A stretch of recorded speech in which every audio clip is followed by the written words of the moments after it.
Vamos ahora a hablar de noticias judiciales, de un caso que ha sin duda estremecido al país y que tiene que ver con dos menores de edad que en abril de este año murieron a causa de un envenenamiento con talio. Ellas, como hemos descrito, recibieron un domicilio con unas frambuesas que estaban contaminadas con este letal químico que, Juan Esteban, hay que decir, no es fácil de percibir porque no tiene olor, no tiene sabor, y eso justamente es lo que provoca que se le hayan consumido esas frambuesas de forma tranquila y sin sospechar que les iba a producir la muerte. Y no solo eso, Marcela, sino que también este tipo de metal, el talio, no es sencillo de encontrar en ninguna droguería, en alguna farmacia, y eso es lo que es materia de investigación por parte de la Fiscalía General de la Nación. Y para hablar de este tema se conecta el abogado Fabio Umar, quien en este momento está representando al señor Juan de Bedut, una de las víctimas en este caso, el papá de una de las niñas que lastimosamente muere en este envenenamiento que se presentó en el mes de abril. Le agradecemos el tiempo con la W al abogado Fabio Umar. Buenos días, ¿cómo amanecen? ¿Cómo han estado? Doctor Umar, gracias por atender la llamada de la W y quiero preguntarle por la persona que se encuentra en el ojo del huracán por esta investigación, que es la señora Zulma Castro Guzmán. Ella en este momento es quizás una de las personas más importantes dentro de la investigación. Ya se activó una circular roja de Interpol por su presunta participación en estos hechos y yo quiero que usted sea la persona que nos diga exactamente cuáles son los elementos materiales probatorios con los cuales cuenta usted como defensa y la Fiscalía para que se pida su captura de manera inmediata. Bueno, muchas gracias. Lo primero, en medio del dolor que por supuesto embarga a las familias y a los conocidos de las personas que han sido afectadas por este hecho tan tenebroso, yo en calidad de representación de víctimas quiero agradecer y reconocer públicamente el trabajo que ha hecho la Fiscalía General de la Nación en cabeza de la fiscal 100 especializada de la Unidad de Vida de Bogotá. Un trabajo absolutamente pulcro, preciso, quirúrgico, veloz. Recordemos pues la demora en los procesos judiciales en Colombia y este caso ha sido una excepción. Los elementos que ha recaudado la Fiscalía, por supuesto con la colaboración de las víctimas y con el apoyo apenas natural de la policía, del CTI, de la SIJIN, han permitido concluir que por lo menos de manera preliminar se cuenta con elementos materiales probatorios, evidencia física que darían cuenta que esa persona que usted nombra, esa ciudadana,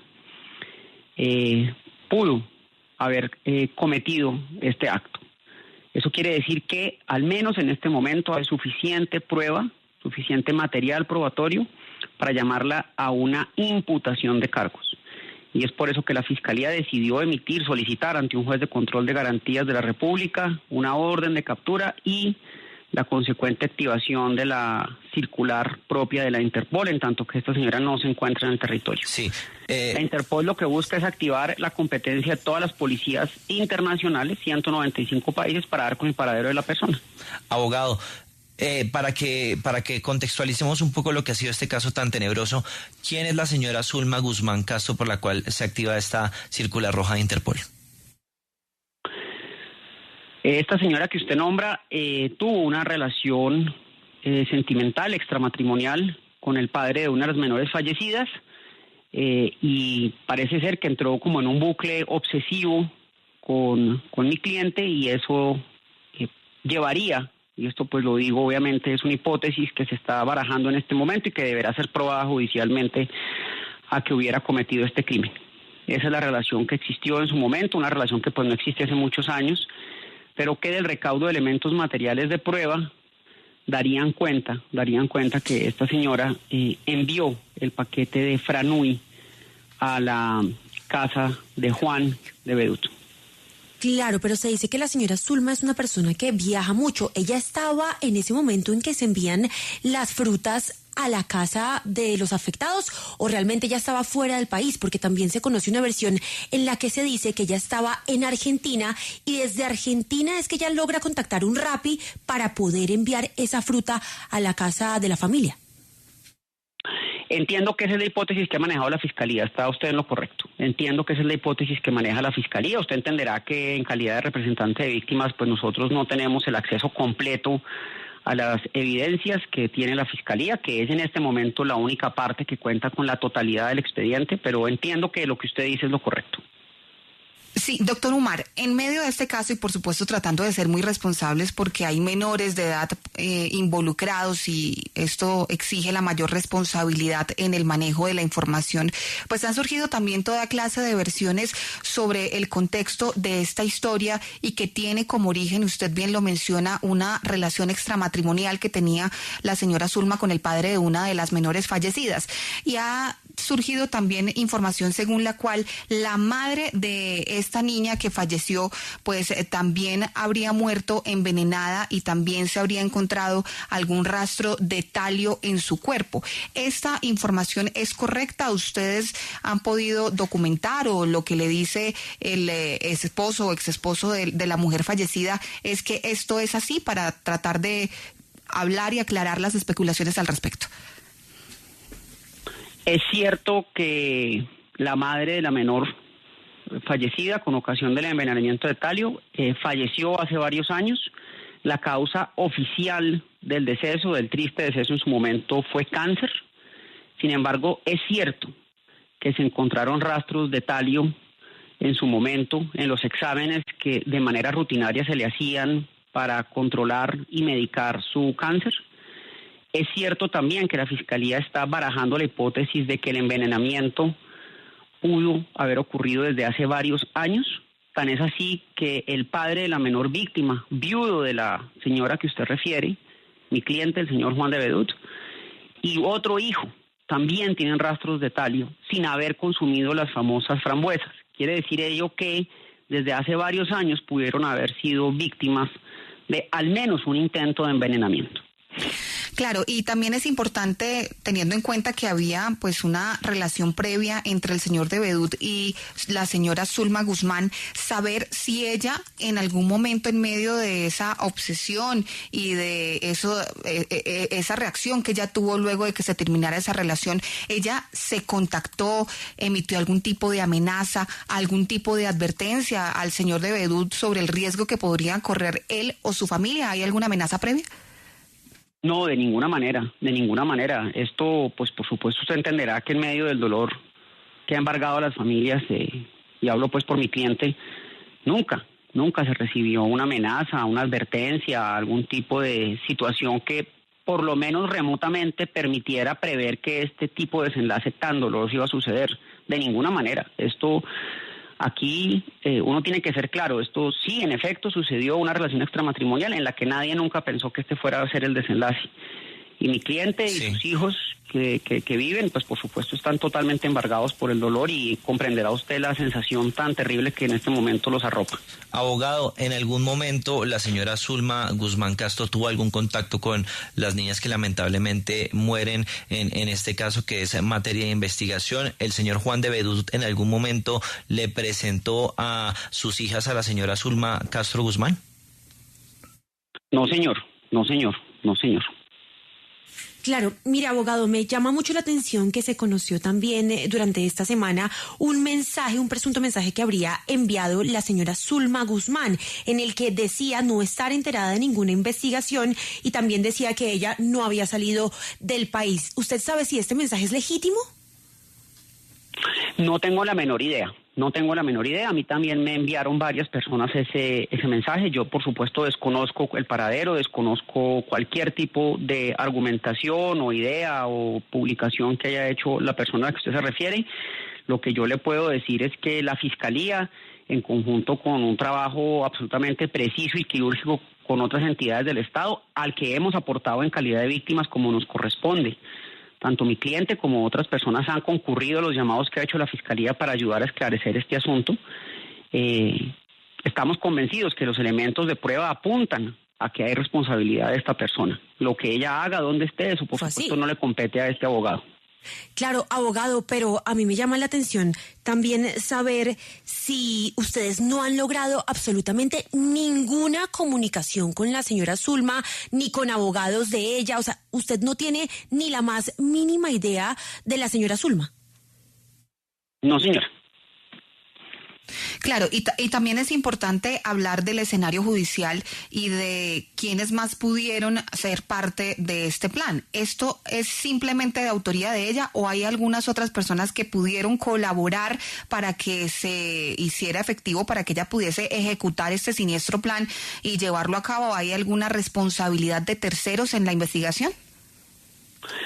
Eso está siendo dilucidado por la Fiscalía en este momento, pero la hipótesis que en este momento es la más plausible es que se instrumentalizaron a otras personas que no sabían del siniestro plan. Por ejemplo, el domiciliario que llevó el paquete, pues por supuesto ese señor no tiene por qué responder penalmente porque él simplemente hizo una encomienda.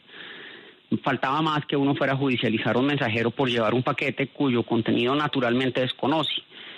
Hasta este momento la hipótesis más plausible y que cuenta con mayor respaldo probatorio es la que ella instrumentalizó a otras personas. Sin embargo, la Fiscalía puede modificar esa hipótesis en colaboración con las víctimas y encontrar que hay otros responsables. Claro que es perfectamente posible. Por ejemplo, la persona o las personas o la empresa que pudo proveer el talio, pues tendremos que encontrar las explicaciones para que las dé, ¿no? Pero en este momento la hipótesis más afianzada es la que le estoy diciendo, y es que ella actuó como un agente solitario. Bueno, doctor, ¿y en Colombia cómo se puede conseguir el talio? ¿Es fácil rastrearlo o cómo una persona puede adquirir esta sustancia? No, de hecho, mire, el talio es una sustancia muy, muy controlada, tiene unos usos muy precisos desde el punto de vista, digamos, industrial. No es una sustancia que se consiga, como lo decían ahorita en la introducción de la entrevista, no es una sustancia pues que usted pueda ir y comprar en el supermercado. Tiene unos usos industriales muy precisos, es de uso controladísimo. Históricamente el talio se utilizó para acabar con pestes, digamos, se utilizó en los años 70 y 80 como pesticida. La condición de que es un veneno, un metal, pues inoloro, insaboro, incoloro, hizo que se prohibiera precisamente por esas características, porque no hay forma de percibirlo por los sentidos, lo que hacía que sucedieran en su momento muchos envenenamientos accidentales en los niños, en personas que lo probaban sin saber que pues este era un veneno. Y entonces su uso quedó relegado, como le digo, a algunas cosas muy puntuales industriales donde en efecto se sigue utilizando de manera permitida. Conseguir talio no es fácil, naturalmente que no es fácil. Parte de las investigaciones que se adelantaron en su momento con la Fiscalía y que se siguen adelantando es dar con el paradero de cómo se pudo conseguir este elemento, que, insisto, es altamente venenoso. Incluso la literatura lo llama como el veneno de los envenenadores, ¿no? Por lo sofisticado que es. Pero es decir, ¿ya tienen algún indicio de dónde pudo haber sido adquirido este talio, teniendo en cuenta que es de difícil acceso, ya sea aquí en Bogotá? ¿Hay algún indicio que tenga la Fiscalía o usted como representante de víctimas, doctor Umar, de dónde se habría adquirido este metal dentro de la investigación?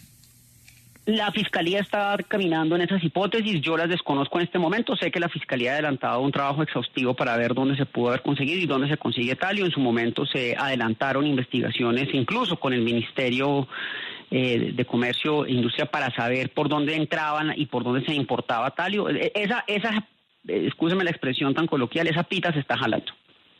Pues sí, si ya hay una circular roja de Interpol, uno podría imaginar que la investigación avanza de manera acelerada. Ya le ha dado a conocer el fiscal si va a radicar imputación de cargos en los próximos días contra la señora Zulma Castro, y seguramente lo hará en contumacia porque aún no se tiene conocimiento de su paradero. Esperemos que la Interpol dé resultados, lo que nosotros más queremos, y por supuesto a la ciudadana que usted refiere habrá que respetársele el pleno de las garantías como corresponde en un Estado de Derecho, pero esperemos que surta efecto la orden de captura internacional. 195 países en el mundo en este momento tienen el deber activo de buscar a esta persona y presentarla ante los jueces respectivos para que responda por al menos una hipótesis que en este momento se plantea como la más plausible de todas, y es la autoría de 2 homicidios y 2 tentativas de homicidio. Y frente a esas 2 tentativas de homicidio, ¿cuál es en este momento el estado de salud de los otros 2 menores que resultaron afectados por el consumo del talio?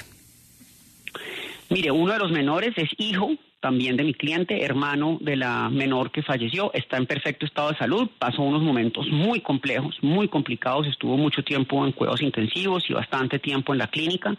Hoy en día goza de perfecta salud. Entiendo, esto pues no lo sé directamente, me lo han comentado mis clientes, que la otra menor sigue en recuperación, entiendo que en una clínica en los Estados Unidos, retomando pues su vida normal, entendiendo que no ha logrado, pero en ambos casos hay tentativa de homicidio, claramente hay tentativa de homicidio. Bueno, pues doctor Fabio Omar, pero antes de despedirlo, ¿hay alguna pista puntual del último destino que tuvo la señora Zulma Guzmán? ¿Hay alguna pista de cuál, si está en Europa, si está tal vez en América Latina, teniendo en cuenta que ella residió incluso en Argentina? No, yo desconozco el paradero, eso corresponderá a las autoridades, por supuesto, y me imagino, porque lo he vivido, que las autoridades son tremendamente efectivas cuando se solicita la activación de las circulares correspondientes de la Interpol, así que yo confío, como hemos confiado desde el momento cero, en que la Fiscalía estará a la altura de estas circunstancias que, insisto, son dolorosas, han enlutado a varias familias y, por supuesto, esto no puede quedar impune. Aquí no podemos perder de vista que hubo 2 homicidios consumados y 2 tentativas de homicidio en menores de edad, menores que no habían cumplido 14 años, una de ellas. Entonces esto pues hemos encontrado todo el respaldo por parte de la Fiscalía. Yo insisto, y excúsame, como dicen, insistir en este asunto. La Fiscalía ha estado a la altura de las circunstancias en este caso. Sí, y por eso también una claridad final. Esta circular roja de Interpol, ¿qué fecha tiene? ¿Cuándo se expidió? Porque algunas versiones sugerían que se expidió incluso desde octubre. No, mire, no, le pido me excuse, no tengo la fecha exacta en este momento, pero esto fue la última semana. En calidad de representante de víctimas, yo he estado en permanente contacto con la señora fiscal que adelanta esta investigación y en su momento tuve comunicación con ella, quien me comentó que había expedido, o solicitado mejor, la expedición de la orden de captura con la correspondiente activación de Interpol, y eso fue en esta semana, es decir, no han pasado 10 días desde eso, no fue en octubre. Bueno, una importante claridad. Le agradecemos, doctor Fabio Omar, abogado del señor Juan de Bedut, el padre de una de las menores que lamentablemente falleció luego de haber consumido talio en medio de un domicilio de unas frambuesas. Le agradecemos por su tiempo y muchos éxitos para que se resuelva este caso rápidamente y por supuesto que haya justicia. Un abrazo y feliz día para todos. Muchas gracias.